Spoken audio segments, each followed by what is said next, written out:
Hi, YouTube fans. This is Matt of Post April 6th YouTube channel. Well, I'm awfully sorry that when I did the YouTube vlog inside the Chef Zorbas Cuisine restaurant that is located on East 12th and North Elizabeth, that quite unfortunately I had a little bit of a misfortune. What happened was, when I excused myself to the restroom and I had the phone out far so that I wouldn't drop it into the toilet, I was holding on to it in a certain way where I accidentally pressed an on or an off button, or the volume switch, and the video, without my consent or knowledge, saved itself. It just made that sound, which I hated. However,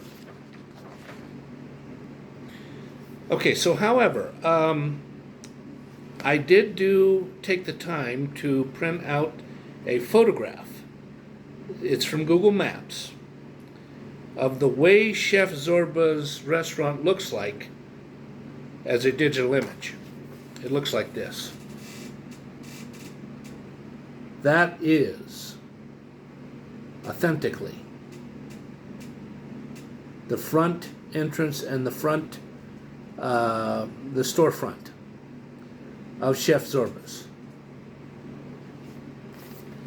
Now, the way this looks in this photograph that is circa September of 2021, it did not look like that when I first laid eyes on it for the very first time. Way back, almost 30, about 28 years ago in 1995. No, it didn't look like that. And it was, that old diner counter front that is near the front end, that is near the cash register and the display where the dessert entrees are, the cakes and the pies and everything else that it would be dessert related. It didn't look anything like that back in 1995. Looked way different. And the booths and what few tables there were, those look different versus what's in there now. I mean, now it looks really classy. I mean, back then it didn't look sleazy, but it had too much of an old school look. The type of old school look that don't fit in nowadays, versus back according to the interests and what people liked back in 1995. Because, as we all know, every 5 to 10 years, the way people dress, the type of eyeglasses they have, the cars they own, the hairstyles, the whole 9 yards, it's different. And some people just pretty much never change, or they change very little. That's the way it is. So, here is what happened after I got finished with with my meal at Chef Zorba's and needed to leave. After I paid my bill and then did my own discussion and meant to go out and take a nice digital image of the place so it looked live and in living color, that backfired for reasons I've already explained. So what I did was I carefully walked up 12th Avenue, and I mean carefully because it was slick in certain spots because of the winter weather we've been having. And I kept walking and walking and walking until I got to Fillmore. Fillmore is about 3 to 4 blocks east of Elizabeth. Yeah. And then when I got to Fillmore, I walked that way, meaning that I turned right instead of left, and I walked in a northern direction. No, correction, a southern direction towards 2nd Avenue. And I just kept going till I got to about 2nd and Fillmore. Yeah, 2nd and Fillmore was where I ended a vlog that was a 48-minute vlog. I think it was vlog number 5 or vlog number 7, part 3. I mean, this was many moons ago. This was in the summertime. And when I turned on 2nd going west, I kept walking until I got to the back the back area of what Whole Foods was. And what I did is I crossed the street, and then I went in from the back side, to one of the front entrances. And what I did while I was there was I got at least 5 different groceries. I got some things I needed. I got a couple of vegetables. I got some nice bacon flavored Vermont maple breakfast sausages. The breakfast sausages look like traditional pork, but what they are is they're bacon flavored and pork sausage. I've eaten these this morning. It's true, and it tastes so delicious. It's one of a kind. And I also got some other groceries. Now, here is what I completed before I went into. Here's what I completed before I went into Chef Zorbas. I went to Twist and Shout Records, and I bought. Are you ready? This musician has been famous for over 50 years. Jimi Hendrix. This is a DVD that is called Jimi Hendrix, The Dick Cavett Show. And what it has on it are 2 different episodes. One episode where he only played Hear My Train Coming, which Hear My Train Coming was also played when he performed at Woodstock. And then the next episode, which was a little bit after Woodstock, the Woodstock performance, he did 2 songs. One was Izabella, not the same spelling as my cat, Isabella. It's Izabella was the spelling of Hendrix's version, which is, well, you hear the lyrics. Hey, Izabella, woo, Izabella, rays of the rising sun. Here they come, and he plays some really good guitar. I mean, really good. He was one of the best that we've ever had. And then he plays what was later in the Band of Gypsies album of Hendrix performing live. Machine Gun. Yep. And both Izabella and Machine Gun were not performed with this typical Fender Stratocaster. It was performed with a Gibson SG. I mean, hey, that guy was so good. He could even take a Fender. He could play a Fender Telecaster good. He could play a Fender Jaguar good. He could play a Fender Jazzmaster guitar good. He could play a Gibson SG good. He could play a Gibson Les Paul good. He could play it would be the same type of gun, or what did I say, gun? Oops, I meant guitar. It would be the same type of guitar that John Lennon played. It was a Gibson, I think it would be an ES 335, or what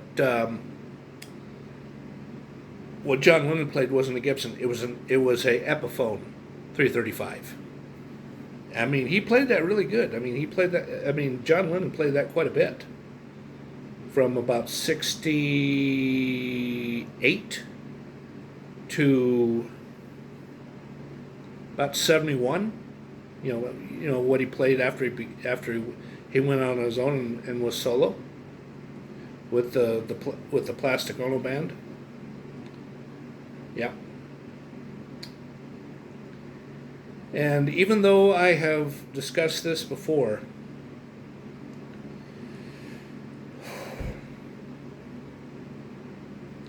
it really, really, really hurts the way John Lennon was shot 5 times with a .38 snub-nose revolver by Mark David Chapman.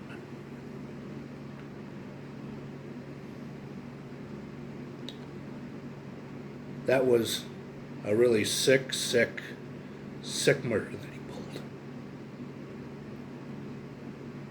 All just to impress whoever he was trying to impress. And by golly, Mark David Chapman deserves to be in prison for what he did. That really burns me up that he did what he did. And I feel just as bad in some ways. I feel more sorry than what Yoko Ono was feeling, and his son Sean, and his first son Julian Lennon. Yeah. Well, what I will be doing here in a little bit is playing this, and here's one other piece of information concerning the what I did that evening before I came back home where I am now. I went into a not a supermarket, a small grocery store. It's not a mini mart. It's called Market. Grocery market. And that place has been there probably easily over 30 years by now. It's closely adjacent to Chef Zorbas Cuisine restaurant. And it's right next to the dry cleaners and the self-serve laundromat, because the dry cleaners is here and the laundromat. I mean, they're next to each other like that. It's probably owned by the same company. I think it's called Clean Right, KLEENRITE, or whatever they've changed their name to now. If they changed the name of the company, which they could have. So anyways, I better get going. You know what? I take it back. I'm not going to get going. I'm going to smoke my pipe. Yep. Stay tuned. I will be right back. Okay. I took a couple of minutes to decide which pipe I want to smoke, and I'm going to smoke this baby. This is a Wally Frank Scotland Yard pipe. This one is an oldie but a goodie. It's well made. And I really am a zealot about keeping this reservoir part cleaned up inside here. A part that looks like this.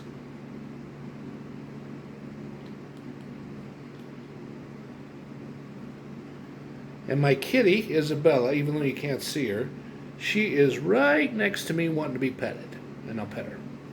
Hi, kitty. You're my buddy. Yes, you are. You're a good kitty. Now I'm going to light my pipe up. Here. I'll get a little further away from you so I don't get the smoke in your nose.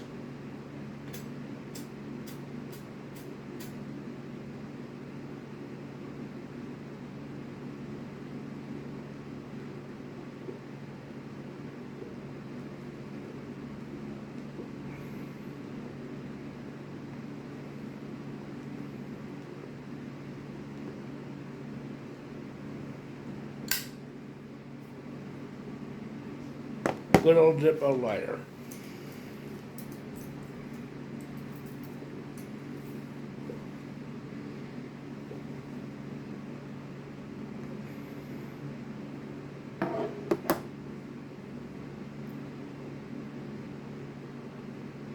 And I will show you a blend that I've shown several times before.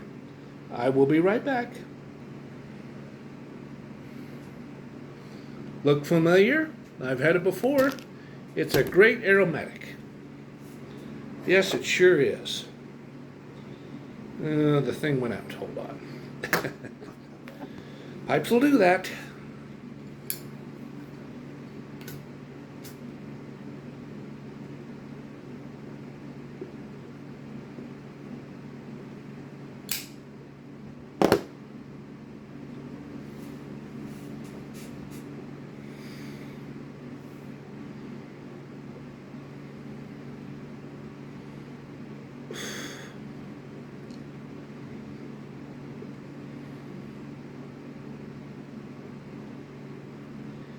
I have another notion to go along with on this one.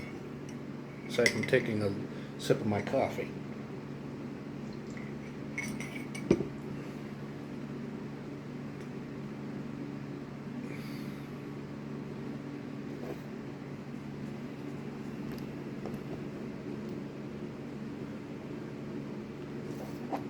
Hold on. I gotta get this baby going.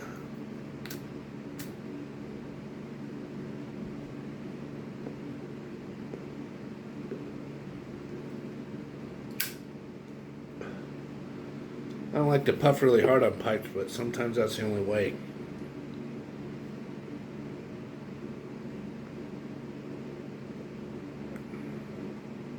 Plus blow a little air in there.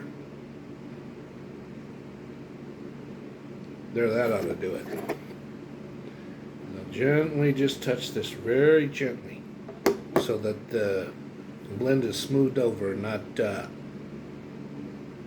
loose on one end but tight on the other, or lopsided.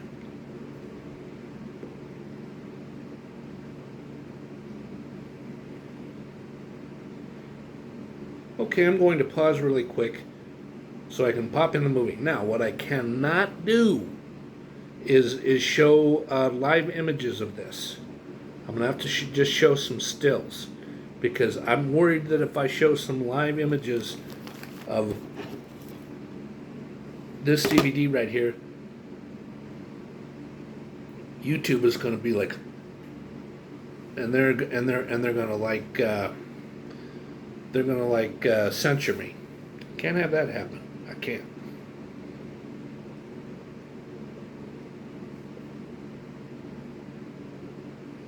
Okay, I'll be right back. Okay, who this is was Jimi Hendrix's last bass player, Billy Cox. And what this is him doing his own commentary about the behind the scenes, or what he can comment about the behind the scenes mini documentary about the filming of the Dick Cavett show. Okay, and I'll get on to the next one here pretty soon. Okay, who this is Mitch Mitchell. It was the original drummer of the Jimi Hendrix Experience, and then he stepped away for a month or two, and Buddy Miles was the drummer. And then Mitch Mitchell comes back, and he was there until the end, when Hendrix quite suddenly and mysteriously died.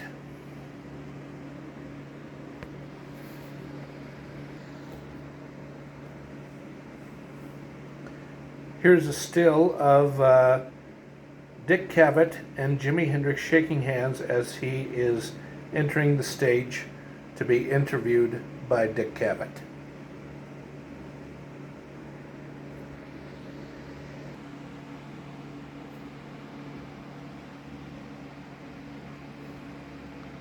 There is Dick Cavett continuing to interview Jimi Hendrix. One of the things that he reveals is that before he got famous, I think it was roughly around 1960, 1961, he was in the Army to be a parachutist. Yes. At Fort Campbell, Kentucky.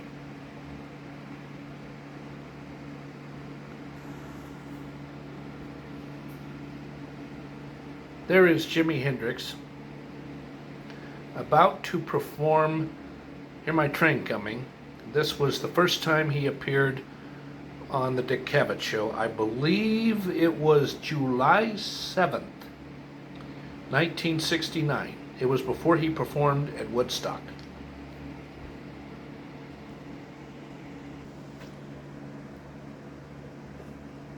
That is Juma Sultan or Sultan.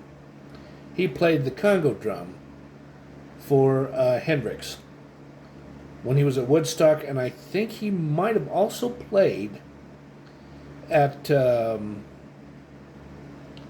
one of the Dick Cavett episodes. I think it was the second episode. He is a very good Congo player, man. He is one of the best.